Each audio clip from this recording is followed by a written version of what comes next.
Hello guys, நீங்க பார்க்குறது Tamil anime and நான் தான் உங்க சென்பாய். இந்த வீடியோவில் நருட்டோ எபிசோட் 40 தான் நம்ம பார்க்க போகிறோம். இந்த எபிசோடோட ஸ்டார்டிங்லேயே கஸ்மாக்கு சீல் பண்ணுறதுக்கான எல்லா ப்ரொசீஜருமே கக்காஷி பண்ணி வச்சுருப்பாரு. இதுக்கப்புறமா ஹேண்ட் சைன்ஸ் பண்ணிவிட்டு கஸ் சீலிங்னு சொல்லி அந்த ஜுட்ஸுவை பண்ணி அவனோட கழுத்தில் அந்த கஸ்மாக்கு இடத்துல குறிப்பாக கையை வைப்பார்.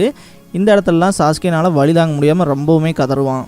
இந்த இடத்துல கக்காஷி ப்ரொசீஜர் பண்ணி வச்சுருப்பான்னு சொன்னேன் இல்லையா, ஸோ அதில் இருக்க லெட்டர்ஸ்லாம் பார்த்தீங்கன்னா அப்படியே அந்த கர்ஸ் சீலிங் பண்ணுற இடத்துக்கு போகும். இதுக்கப்புறமா அதை சீலும் பண்ணிடுவார். அந்த வலி ரொம்பவுமே அதிகமாக இருக்கும். இந்த இடத்துல அவன் வலி தாங்க முடியாமல் கத்திக்கிட்டே தான் கிடப்பான். இதுக்கப்புறமா பார்த்தீங்கன்னா கக்காஷி சொல்கிற ஒரே விஷயம், இந்த கர்ஸ் சீலிங்கிறது ரொம்பவுமே பவர்ஃபுல் தான். இந்த கர்ஸ் மார்க் எங்கே எலும்புனாலும் அதை அப்படியே சப்ரஸ் பண்ணி இழுத்துரும், உறிஞ்சிருங்கிற விஷயத்தெல்லாம் சொல்லுவார். இருந்தாலுமே உன்னோட வில்லை பொறுத்து தான் அதோட ஃபவுண்டேஷனே இருக்கும். நீ உன் மேலேயே சந்தேகப்பட்டேன்னா அந்த கர்ஸ் சீலிங்கிறது வீக்னஸ் ஆக ஆரம்பிச்சிரும். அது திரும்ப அந்த கஸ்மாக்கு அன்லீஷ் பண்ணி விட்டுரும் அப்படிங்கிற விஷயத்தெல்லாம் சொல்லிட்டு இருப்பாரு. இந்த இடத்துலயே பார்த்தீங்கன்னா சாஸ்கே மயக்கம் போட்டு விழுந்துருவான். சாஸ்கே டயர்டாகிறத பார்த்த கக்காஷி வந்துட்டு வந்து டயர்டாகி விழுந்துட்டான் போலங்கிற மாதிரி நினச்சிட்டு இருப்பாரு. இந்த இடத்துல பார்த்தீங்கன்னா ஒரோச்சிமாருவோட வாய்ஸ் கேட்க ஆரம்பிக்கும். ஓ, நீ இந்த அளவுக்கு கஸ்மார்க்கை சீல் பண்ற அளவுக்கு பெரிய ஆளாயிட்டியா அப்படிங்கிற விஷயம் வந்து கக்காஷிக்கு கேட்கும். பார்த்தீங்கன்னா ஒரோச்சிமாரு வாய்ஸ்ன்னு தெரிஞ்சோட திரும்பி பார்ப்பான். ஒரோச்சிமாரு பார்த்தீங்கன்னா அவங்களுக்கு பின்னாடி தான் நின்றுப்பான். இந்த இடத்துல வருவான். அவனோட ஆறாவே பார்க்கறதுக்கு ரொம்பவுமே வினோதமாக தான் இருக்கும். உன்னை பார்த்து ரொம்ப நாள் ஆச்சு கக்காஷி அப்படின்னு சொல்லுவான் ஒரோச்சிமாரு. ஒரோச்சிமாருவை பார்க்குற கக்காஷி ரொம்பவுமே ஷாக் ஆவாரு. இந்த இடத்துல Kakashi versus Orochimaru face to face அப்படிங்கிற இந்த எபிசோடோட டைட்டில் போட்டு ஸ்டார்ட் பண்ணுறாங்க. இந்த இடத்துல பார்த்தீங்கன்னா கக்காஷி கிட்ட சாரி கேட்டு நான் ஒன்றும் ஒன்றை டிஸ்டர்ப் பண்ணுறதுக்குள்ள மாற்றுறதுக்குள்ள வரல, எனக்கு உங்களோட எந்த பிஸ்னஸும் கிடையாது, எனக்கு தேவையில்ல, உனக்கு பின்னாடி அந்த பையன் அப்படிங்கிற மாதிரி சொல்லுவான். உனக்கு ஏன் சாஸ்கே தேவைப்படுறான், குறிப்பாக எதுக்கு இவனை அப்படிங்கிற மாதிரி தான் கக்காஷி கேள்வி கேட்பாரு. ஓ, அப்போ உனக்கு தெரியாதா, உன்னோட இடது கண்ணில் ஒன்று வச்சிருக்கி, அது எதுக்கு, அது யாரோடது அப்படின்னு சொல்லி கேட்பான். லிட்டரலாகவே பார்த்தீங்கன்னா உச்சியா கிளானோட ஒரு ஐ தான் பார்த்தீங்கன்னா ஒரு ஐ ப்ராவஸ்னே சொல்லலாம். ஸோ அதுதான் பார்த்தீங்கன்னா இந்த ஷரிங்கான்ங்கிறது. அப்படிப்பட்ட ஷரிங்கான் பார்த்தீங்கன்னா கக்காஷியோட கண்களில் இருக்கும்ல, ஸோ அதே ஆசை தான் எனக்கும், அந்த உச்சியா பவர் எனக்கும் வேணுங்கிறத ஒரோச்சிமாரு சொல்லுவான். இதுக்கப்புறமா ஷீனோ வெசஸ் ஜாக்கு ஃபைட்டுக்கு வந்துடுவாங்க. இந்த இடத்துல பார்த்தீங்கன்னா அவன் விழுந்துட்டாங்க மாதிரி தானே எல்லாமே பயந்து பார்த்துட்டு இருப்பாங்க. ஆனால் பார்த்தீங்கன்னா ஷீனோ எந்திரிச்சு நின்றுவான். இந்த இடத்துல ஒரு வினோதமான சவுண்ட் கேட்கும். எல்லாருமே சுற்றி முற்றி பார்த்துட்டு இருப்பாங்க. ஷீனோவை க்ளோஸ் அப்ல காட்டுவாங்க. அவனோட உடம்புல இருந்து பார்த்தீங்கன்னா ஏகப்பட்ட பூச்சி வெளியே வந்துட்டு இருக்கும். இதை பார்க்க ஜாக்கு வந்துட்டு இவன் என்ன ஒரு மனுஷ பூச்சி கூடு மாதிரி நின்றுட்டு இருக்கான் அப்படின்னு சொல்லி தான் வியந்து பார்ப்பான். சரி, பூச்சியில வெளியே வந்துச்சு, இதுக்கப்புறம் என்ன பண்ண போற அப்படிங்கிற மாதிரி ஜாக்கு பயங்கரமா கத்துவான். இந்த இடத்துல பார்த்தீங்கன்னா ஷீனோ வந்துட்டு ஒரு விஷயத்த மெயினா சொல்லுவான். அவனுக்கு பின்னாடி பக்கம் பார்த்தீங்கன்னா ஏகப்பட்ட பக்ஸ் வரும். இதை பார்த்தீங்கன்னா ஒரு பேராசிட்டிக் இன்செக்ட்ங்கிற மாதிரி தான் ஷீனோ டிஸ்கிரைப் பண்ணுவான். என்ன ரீசன்னால இந்த பக்ஸை பொறுத்த வரைக்கும் பார்த்தீங்கன்னா அதுக ஈட் பண்றது சக்கராவை தான். அப்படி இருக்கும்போது இந்த ஹியூமன் பாடி இப்போ ஜாக்கு இருக்கான்னு வச்சுக்கோங்களேன், சீனோட ஆப்போனன்ட், இப்போ அவன் வந்து அட்டாக் பண்ணுறதுக்கு வந்தாலோ இல்லை வேற ஏதாவது விஷயங்கள் பண்ணும்போது அவனுக்கு சக்கரான்கிற விஷயம் தான் ரொம்பவுமே முக்கியமாக தேவைப்படும். இப்போ மனுஷன் உடம்புல பிளட் எந்த அளவுக்கோ அதே மாதிரி இந்த சினோபி வேர்ல்டில் சக்கராங்கிற ஒரு விஷயம் வேணும். அப்படி இருக்கும்போது அந்த சக்கராவை ஃபுல்லாகவே இந்த கூட்டம் ஒரே நிமிஷத்துக்குள்ளே ட்ரைவ் பண்ணிருங்க விஷயத்த சொல்லுவான். இப்போ நீ அது கூட சண்டை போட போறியா இல்லை என் கூட சண்டை போட போறியா, இந்த இடத்துல உனக்கு ரெண்டு ஆப்போனன்ட் இருப்பாங்க. நீ என் கூட சண்டை போட்டேன்னா அதுக்கு ஒன்று முடிச்சிடும், அதுகளோட சண்டை போட்டேன்னா நான் ஒன்று முடிச்சிருவேன், எப்படியா இருந்தாலும் நான் தான் ஜெயிக்க போறேங்கிற மாதிரி சொல்லுவான். இந்த இடத்துல ஜாக்கு ஒரோச்சிமாருன்னு நினச்சி பார்ப்பான். இந்த இடத்துல ஜாக்குக்கு ஒரு சின்ன ஃப்ளாஷ்பேக் இருக்கும். இந்த இடத்துல பார்த்தீங்கன்னா ஜாக்கு வந்து அவன் சாப்பிட்றதுக்கு தான் இப்போ சில ஃபுட்ஸை வந்து திருடிட்டு வருவான். அந்த திருடனை பிடிங்க, யாராவது அவனை பிடிங்கன்னு சொல்லி தோத்திட்டே வருவாங்க. ஒரு முட்டுச்சந்தில் மாட்டி செம அடி வாங்கிடுவான் ஜாக்கு. இருந்தாலுமே அவன் கையில் ஒரு சின்ன பிரெட் பீஸ் இருக்கும். பார்த்தீங்கன்னா அதை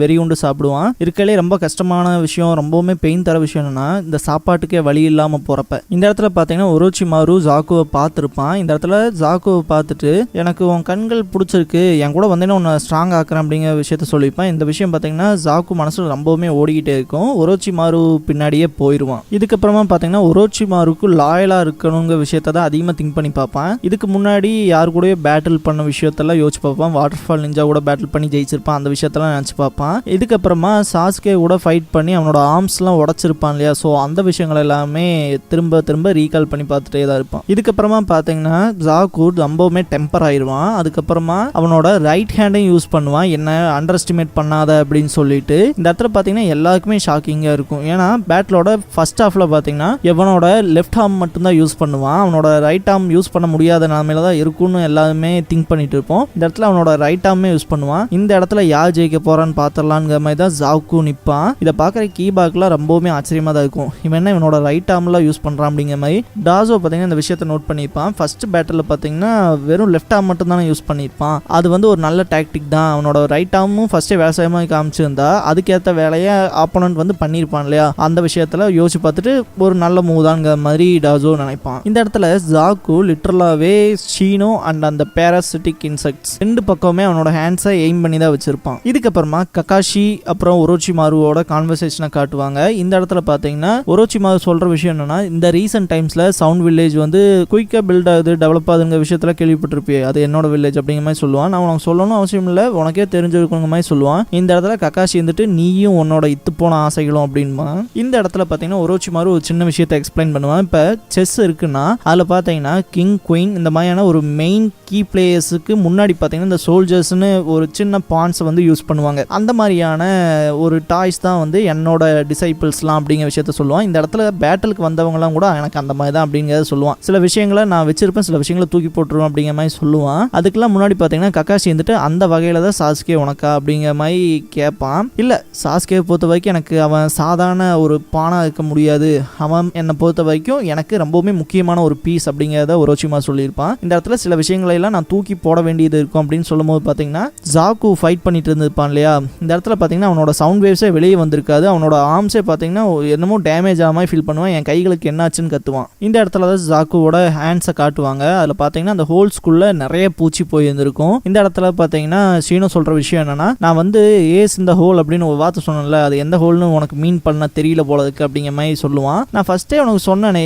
கிவ் அப் பண்ணிட்டு போயிடானு, ஏன்டா இப்படி உயிரை வாங்குறீங்க மாதிரி சொல்லிட்டு ஒரு அடி வைப்பான். ஜாக்கு பறந்து போய் விழுவான். இதுக்கப்புறமா ஒரோச்சிமாருவை காட்டுவாங்க. அவன் பார்த்தீங்கன்னா சாஸ்கேவை நோக்கி நடந்து வருவான். இந்த இடத்துல லிட்டரலாகவே ககாஷி அதை நோட் பண்ணிடுவாரு. இதுக்கப்புறமா பார்த்தீங்கன்னா நீ என்னதான் ஒன் ஆஃப் த லெஜெண்டரி சனினா இருந்தாலும், இந்த பெரிய கிரேட் 3 நிஞ்சாஸ் இருப்பாங்க, அவங்க 3 பேத்துல ஒருத்தனா இருந்தாலும் இந்த இடத்துல நீ எங்க கூட பேட்டில் பண்ணி ஆகணும் அப்படின்னு சொல்லிட்டு அவரோட சிடோரியை யூஸ் பண்ணுவார். இந்த இடத்துல ஒன்று நீ இல்லை நான் செத்தே தீரும் அப்படிங்கிற விஷயத்த சொல்லுவார். இந்த இடத்துல ஒரோச்சிமா வந்துட்டு சிரிக்க ஆரம்பிப்பான். அப்படி என்னடா உனக்கு ஃபன்னா இருக்குன்னு சொல்லி ககாஷி கேட்பாரு. இந்த இடத்துல பார்த்தீங்கன்னா ஒரோச்சிமா சொல்ற விஷயம் என்னன்னா, அவன் ஒரு அவெஞ்சர் அப்படிங்கிற மாதிரி சொல்லுவாங்க. அது என்ன ரீசன்னாலேன்னா, இதுக்கு முன்னாடி பார்த்தீங்கன்னா சாஸ்கே சொல்லியிருப்பான் இல்லையா, அவன் எனக்கு அதை புரிய வச்சிட்டாங்கிற மாதிரி. அந்த மாதிரி சாஸ்கேக்கு பார்த்தீங்கன்னா ஒரு பவருங்க மேல விஷயத்தில் பார்த்தீங்கன்னா ஒரு அப்சஷன் வந்து ஜாஸ்தியாகவே இருக்கு. நான் வந்து அதிக சக்தி எனக்கு வேணும் அப்படிங்கிற ஒரு ஆளுமையில தானே இருக்கான் சாஸ்கே. அப்படி இருக்கும்போது அவன் அந்த பவருக்கு வெறி கொண்டு என்னை தேடி வருவான். இந்த சீலிங்ல ஒன்றும் அவனை காப்பாத்தாது அப்படிங்கிற விஷயத்த தான் ஒரோச்சிமாரு இங்கே டிஸ்கிரைப் பண்ணுவான் ககாஷி கிட்ட. ஓ உனக்கு அந்த அளவுக்கு அட்வான்டேஜ் எடுத்துக்கிற அளவுக்கு ஆயிடுச்சான்னு சொல்லி ககாஷி கேட்பாரு. இந்த இடத்துல வந்து ஒரோச்சிமாரு சொல்ற விஷயம் ஒன்னே ஒன்று தான், என்னைக்கா இருந்தாலும் ஒரு நாள் அவனே என்னை தேடி வருவான், அதுவும் பவருக்காக அப்படின்னு சொல்லுவான். சொல்லிட்டு கிளம்பும் போது ககாஷி கிட்ட, ஓ நீ என்ன கொல்லணும்னு நினைச்சில, முடிஞ்சா இதே இடத்துல இங்கே என்ன கொல்றா பார்க்கலாம் அப்படின்ட்டு இந்த இடத்துலயே ஒரோச்சிமாரு ஃபேட் அவுட் ஆகி போயிடுவான். இந்த இடத்துலலாம் ககாஷில ரொம்பவுமே கிடுகிடுன்னு நடுங்குவாரு, ரொம்பவுமே பயப்படுவாரு. நான் ரொம்ப முட்டாள் மாதிரி நடந்துக்கிட்டேன் அப்படிங்கிற மாதிரி தான் நினைப்பேன். இதுக்கப்புறமா அந்த பேட்டில் அரேனாவில் காட்டுவாங்க.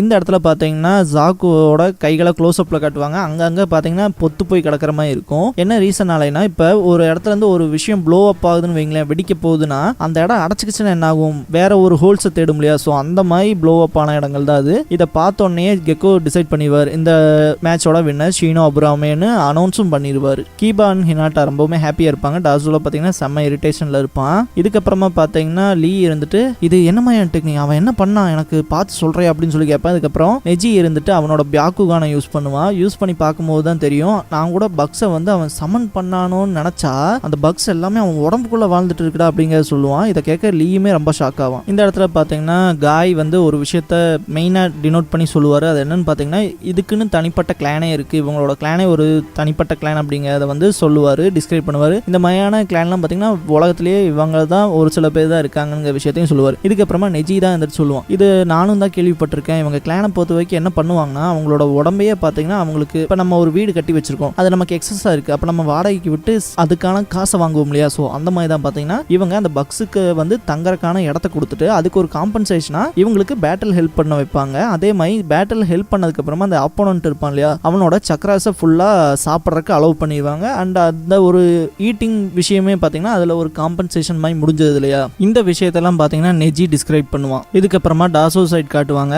நான் வந்து இதுக்கு முன்னாடி ஒரு விஷயத்த சொன்னேன் இல்லையா, அந்த ப்ளோ அப் ப்ராப்ளம்னால தான் அவனுக்கு அந்த கைகள் அப்படி பொத்து போயிருக்குன்னு, அந்த விஷயத்தை தான் பார்த்தீங்கன்னா டாசோ இங்கே எக்ஸ்பிளைன் பண்ணுவான். இதுக்கப்புறமா பார்த்தீங்கன்னா குரோனாய்க்கு இங்கே தான் உயிரே வந்த மாதிரி மூச்சு விடுவாங்க. இதுக்கப்புறமா ஷீனோ அவன் இடத்துக்கு போவான். இந்த இடத்துல கீபான் ஹினாட்டா ஷீனோவை அப்ரிஷியேட் பண்ணுவாங்க. நானும் உங்கள்கிட்ட இந்த விஷயத்தை தான் எதிர்பார்க்குறேன், யாரும் தோத்துறாதீங்க, ஜெயிச்சிருங்கிற மாதிரி சொல்லுவான். இது பார்த்தீங்கன்னா கீபாவை கொஞ்சம் ரேஜ் ஆக்கி விட்டுரும். இதுக்கப்புறம் இதுக்கப்புறமா அடுத்த மேட்ச் யார் வரப்போவாங்கன்னு கெக்கோ அனௌன்ஸ் பண்ண வருவாரு. இந்த இடத்துல நருட்டோக்கு பின்னாடி கக்காஷி அப்பியர் ஆவாரு. இந்த இடத்துல கக்காஷி ஹாய் சொல்லுவாரு. இதை கேட்கற சக்குராலாம் ரொம்பவுமே டென்ஷன் ஆகி, என்ன வெறும் ஹாய் மட்டும் தான் சொல்லுவீங்களா, சாஸ்கேக்கு என்னாச்சுன்னு சொல்லுங்கன்னு சொல்லி சத்தம் போடுவா. இந்த இடத்துல கக்காஷி எந்திரிச்சு சொல்லுவாரு, அவன் வந்து இன்ஃபர்மேரியில நல்லா சேஃபா தான் இருக்கான், தூங்கிட்டு இருக்கான் அப்படிங்கிற மாதிரி சொல்லுவாரு. மனசுக்குள்ள ஆன்பு பிளாக் ஆப்ஸோட கார்ட்ல தான் அவன் இப்போதைக்கு இருக்கான்ங்கிற மாதிரி திங்க் பண்ணுவாரு. இந்த இடத்துல பாத்தீங்கன்னா நருட்டோ ஷாக்கா பார்ப்பான். என்ன ரீசன்னாலைனா இந்த டைம் டிஸ்பிளேல காட்டின பேர் என்னன்னு பாத்தீங்கன்னா சுருகி மிசுமி வெசஸ் காங்குரோ. எனக்கான டர்ன் வந்துருச்சுங்கிற மாதிரி காங்குரோ ரொம்ப ஹாப்பியா இருப்பான். அவனோட டீச்சர் வந்து இத ரொம்பவுமே அண்டர் எஸ்டிமேட் பண்ண மாதிரிலாம் எந்த வேலையும் பண்ணிடாதுன்னு சொல்லுவான். காரா வந்துட்டு இடியட்லாம் திட்டுவான். இதுக்கப்புறம் அவன் நடந்து வருவான். இதை பாக்குற நருட்டோ வந்துட்டு இது அவனே தான் அப்படிங்கிற மாதிரி திங்க் பண்ணுவான். ஏன்னா இதுக்கு முன்னாடி வந்து காங்குரோ கூட இவனுக்கு ஒரு நல்ல மீட்டப் இருக்காது இல்லையா, ஸோ அதனால. இதுக்கப்புறமா பாத்தீங்கன்னா காபுட்டோ டீம்ல காபுட்டோவை தவிர்த்து 2 பேர் இருப்பானுங்க. ஒருத்தன் பேர் யோராய், இன்னொருத்தர் இருப்பான் இல்லையா, ஸோ அவன் தான் பாத்தீங்கன்னா இந்த சுருகி மிசுமி. நான் யோராய் மாதிரிலாம் அந்த கிட்ஸ் கிட்ட எல்லாம் நார்மலாக நடந்துக்க மாட்டேன். என்னோட ஸ்டைலே வேற மாதிரி இருக்கும். நான் ஒரு தடவை என் ஜுட்ஸு ஸ்டார்ட் பண்ணிட்டேன்னா அந்த இடத்துல உனக்கு இதை தாங்க முடியும்னு நினைச்சீங்கன்னா அங்கேயே கிவ் அப் பண்ணிருங்க மாதிரிலாம் சொல்லுவான், கலாய்ப்பான். இதெல்லாம் கேட்கற காங்குரோ வந்துட்டு நானும் உனக்கு அதே அட்வைஸை தான் கொடுக்குறேன் அப்படின்னு சொல்லிட்டு காங்குரோ ரிப்ளை பண்ணுவான். நான் இதுக்கு முன்னாடி பார்த்தீங்கன்னா காங்குரோ வந்து அவன் பின்னாடி கட்டியிருக்கிறது என்ன, அந்த குரோனா என்னங்கிற விஷயத்த வந்து உங்கள்கிட்ட சொல்றேன் அப்படிங்கிறத நிறைய இடத்துல சொல்லியிருப்பேன். ஸோ இந்த இடத்துல ரிவீல் பண்றதுக்கான வாய்ப்பு கிடைச்சிருச்சு. இந்த டெஸ்ட்ல தான் இவனோட எபிலிட்டி என்னங்கிறதே நீங்க தெரிஞ்சுக்க போறீங்க. இந்த இடத்துல கெக்கோ வந்துட்டு நீங்க 2 பேருமே ரெடினா இந்த தேர்ட் பேட்டில் ஸ்டார்ட் பண்ணலாம் அப்படின்பாரு. இந்த இடத்துல இந்த எபிசோட் முடியுது. இந்த வீடியோ பிடிச்ச லைக் பண்ணுங்க. நருட்டோவோட ஃபுல் அனிமே சீரிஸ் பார்க்கணும், தொடர்ந்து பார்க்கணும் அப்படின்னா நான் ஃபியூச்சர்ல அப்லோட் பண்ணிட்டே தான் இருக்க போறேன். ஸோ சப்ஸ்கிரைப் பண்ணி வச்சுக்கோங்க வீடியோவை தவறாம பார்க்கறதுக்கு. நீங்க ஃபுல் நருட்டோ சீரிஸை கண்டிப்பா என் வாய்ஸ் மூலமா கேட்டு முடிக்கலாம். தேங்க்ஸ் ஃபார் வாட்சிங்.